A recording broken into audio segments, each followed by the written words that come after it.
Hi there, this is Megan Van Petten, and I'm your host of Esports Connected Live, coming to you from on the road. Sit back and let me take the wheel and get you in touch with esports leading minds, bringing you the gold with lively interviews and insights that get you thinking. Come on, let's get connected. I'm Megan Van Petten, your host of Esports Connected, and we're live in Southbend, Indiana at Power. Today, my guest host is Brunhammer, brought to us by AVI SPL, and we're so excited. iPlayGames has been a wonderful sponsor and partner for the Esports Trade Association, and we have here Kelvin, who's with us today to just share a little bit about what they're doing here. Hi, Kelvin. Welcome. Hey, it's good to have you. So, we were just talking a little bit, and we're going to get into some pretty good detail about what you guys actually do and what you provide from not only just an educational perspective, but from a tournament perspective, from a full-on gaming turnkey solution capabilities. So why don't you go ahead and just kind of tell us a little bit about what you guys do and how you interact with customers and clients.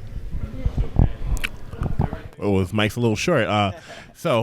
I'm Kelvin Hill. I'm one half of the founding team behind iPlayGames, the other half being Kevin Fair, who most people know as the face of iPlayGames.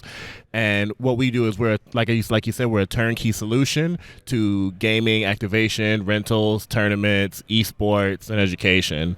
And so we do a little bit of all of those things.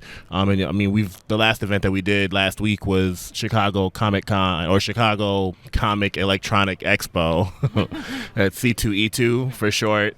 So we do events as big as that, and we've also done events with the Chicago Park District to help, bring games to the inner city youth and bring games to kids. So we do a little bit of everything.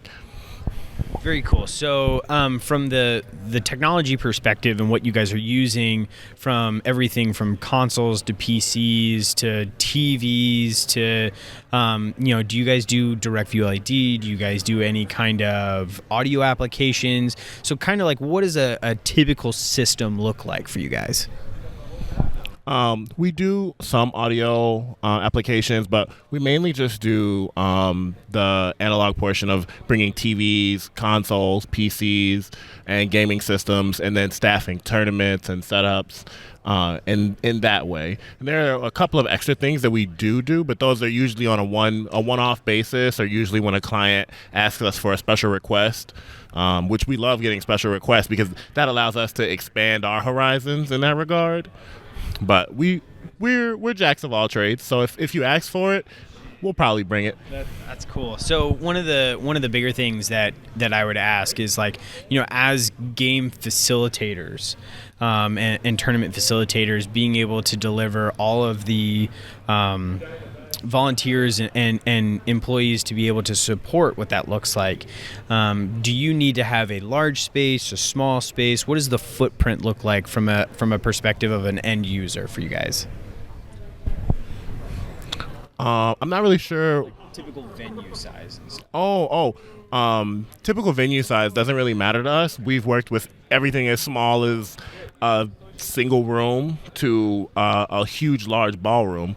Like last year, we were downstairs, or not last year, earlier this year for a convention that we did here. We were downstairs in one small room. But we also brought. I couldn't believe it. But yeah, we could definitely bring 100 systems if you need them. That's what he said. I was like, well, how many games do you have? And he said, how many do you want? And I thought, whoa, these guys, where do you store all this stuff? We have a magical warehouse, actually.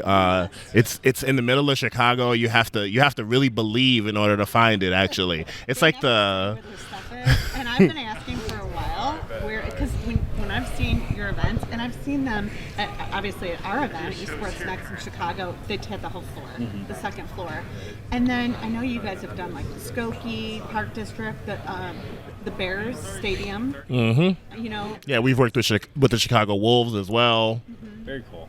So when you're looking at clients and they come to you and say this is what they want, do you guys give them, if they have no clue what they want, but they say, hey, we want to do a Smash tournament, or we want to do League of Legends, or we want to do some XYZ, how does that conversation look, and how do you guys interact with clients from that perspective? That is a great question, and I have an answer for it as well, because actually, I will, and that's exactly what happened. I said, Kevin, what should we do? And he came up with everything we should do. And at the end of the show, I said, so Kevin, what are we going to do next year? And he said, everything will be different. That's cool, because then you don't have, you're not replicating the same thing. And I think that's what's so fascinating about esports from a perspective of the technology and how it's constantly changing and being able to just develop with it. Awesome to be able to have you guys provide what you guys do, and everything that you guys can provide is an awesome option. I think that's great. Yeah, the world of esports it's oncoming and it's ever growing, and there's not a lot of people like us who can just be your one-stop shop turnkey for all of your answers. And just like what she said, we work with our customers at every single step from inception to finish to planning for next year, because we don't want to just do one show with you. We want to do all of your shows, and we want to make sure that all of your shows represent your brand the best way that they can. Calvin, I'll say, when I arrived at my event, I'm always the first person. And I call it my event because I think it's mine. But anyways, when I arrived at our event, I'm usually the first person there. Kevin was the first person there from I Play Games. And when I left, I'm usually the last person there. And Kevin was the last person there. And he wasn't standing around. He was one of those people, my mom used to say to me when I was growing up, she used to say, don't just look at me, do something. She really did. And and I'm a doer, man. And, he was chill. We even changed direction of some of the games we were playing mid-show, because when he showed up in the first day, I changed rooms on him. And he never skipped a beat. He was like, okay, cool. Everything was okay, no problem. It was a journey. It was an experience. I would never, I would work with anybody. But Kevin will always be part, and I Play Games will always be part of any program I do in esports. That's for sure. Very cool. Well, I appreciate the opportunity to sit down and speak with you, just kind of get that education of what that looks like from you guys. Great to have you guys as a partner with Esports Trade Association. It's a blast. Just appreciate everything that you guys do. And I want to thank you guys for having me here, and I want to thank AVI SPL for having me around. I just want to spread the word. I Play Games is a great organization. Not only do we, bring underrepresented communities into esports with our programs with the Park District, but we've also done charity events and giveaways. So we definitely, Kevin and I really feel like it's important for us to give back to the community that we came from, because we really wish that we had I Play Games when we were kids, because we would have loved to have gotten our feet wet and interned, in a place like this and been able to work, and have that direct pipeline into the esports world. And we want to serve that esports pipeline to kids. And you do. You guys are everywhere. I would love to hear, before you go, a little bit about your journey and how you and Kevin created and why you created I Play Games. You've been around a long time, so what's your parting words for somebody that wants to be you when they grow up, if you will? Well, the long and short of it is to love what you do and have a passion for it, because both Kevin and I have a really strong passion for games. And really what we do when we're not working at events is we hang out at Kevin's house and we play video games together. So really, Kevin and I both met because of our mutual love of video games. I'm a former esports player myself. Kevin met me after I had actually won a tournament. He pulled me aside and he was like, hey man, I have this great idea.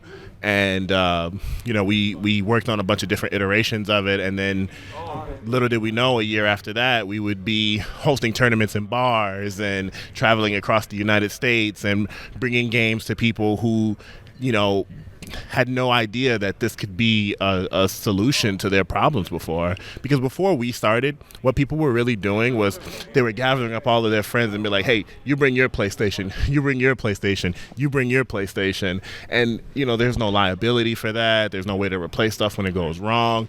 And we created the service to fix that. So start with a problem and then solve it. That's really the beginning and the end result of it all. That's awesome. Really, thank you. Well, thank you very much for being on, and can't wait to talk to you a little bit more about some different opportunities and things that we can all work on together. So, thank you.